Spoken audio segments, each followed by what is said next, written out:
And tonight, a Punta Gorda man is arrested for making death threats against local leaders and employees of a Jewish nonprofit. Thanks for joining us on the Wink News Night Beat. I'm Annette Montgomery. And I'm Taylor Wertz. Investigators say he sent hundreds of threatening messages to the JFCS of Port Charlotte and demanded $500 million from U.S. senators.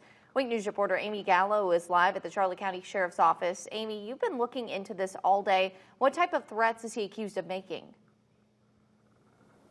Yeah, Charles Bentley is accused of obstruction as well as cyber intimidation, threatening bodily harm, and written threats to kill. Cremation, shooting, and driving a truck through this office. That's just 3 of hundreds of threats allegedly sent by this man, Charles Bentley, to employees at the Jewish Family and Children's Services, a nonprofit in Port Charlotte. Jewish Family and Children's Services did the right thing by calling, because they may have shrugged it off saying, oh, this is just a bunch of emails, but they didn't. They took it seriously. They even closed their office. According to court documents, Bentley then turned around and sent similar threats to a Punta Gorda police officer, even demanding $500 million.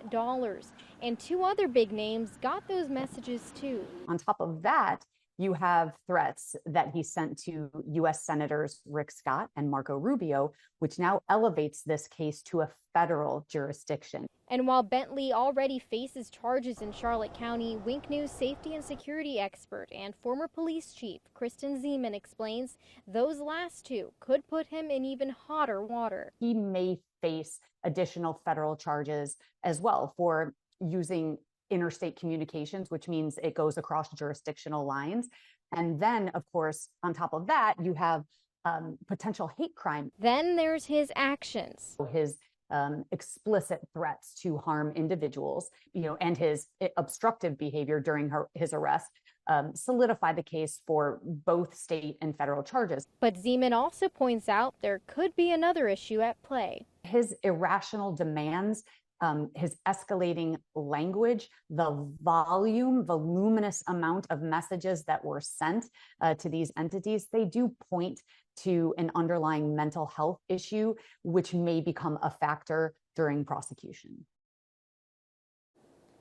Bentley remains in the Charlotte County Jail, and he's being held without bond. Now, the U.S. Capitol Police did say they plan on pressing charges related to those threats sent to senators. Of course, we'll have to wait and see what other federal charges could pop up. Live in Charlotte County, Amy Gallo, Wink News.